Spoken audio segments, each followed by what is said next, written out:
तर मुख्यमंत्र्यांनी सादर केलेला अर्थसंकल्प हा कर्ज काढून फटाके फोडल्यासारखा आहे अशी टीका माजी मुख्यमंत्री उद्धव ठाकरेंनी केली आहे। शेतकऱ्यांसाठी हा फसवा अर्थसंकल्प आहे। शेतकऱ्यांचा सातबारा अजूनही कोरा झाला नाहीये। लाडक्या बहिणींना 2100 रुपये दिले नाहीत तर अर्थसंकल्पात नुसते थापांचे थर वाढलेत।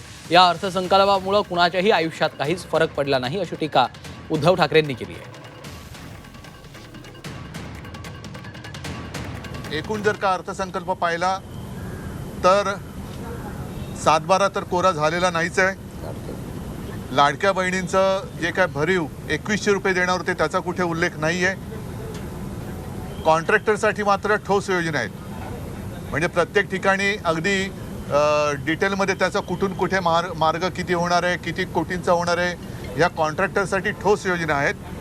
शेतकऱ्यांसाठी आणि बाकी म्हणजे कामगार असतील, शेतकरी असतील, यांच्यासाठी मात्र हा फसवा अर्थसंकल्प आहे। थोडक्यामध्ये विकासाचं मृगजल दाखवणारा हा अर्थसंकल्प आहे।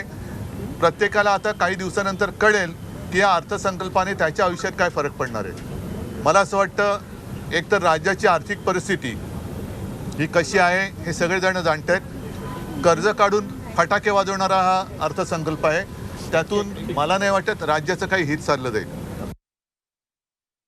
तर शेतकऱ्यांसाठी हा फसवा अर्थसंकल्प असल्याची टीका उद्धव ठाकरे यांनी केलेली आहे।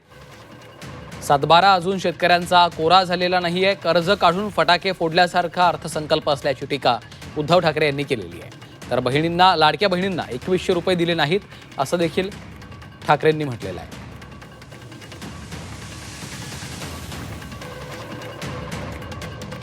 मुख्यमंत्री देवेंद्र फडणवीसांनी आज राज्याचा अर्थसंकल्प जाहीर केलेला आहे। त्यानंतर आता उद्धव ठाकरे यांनी अर्थसंकल्पावर टीकास्त्र डागलंय।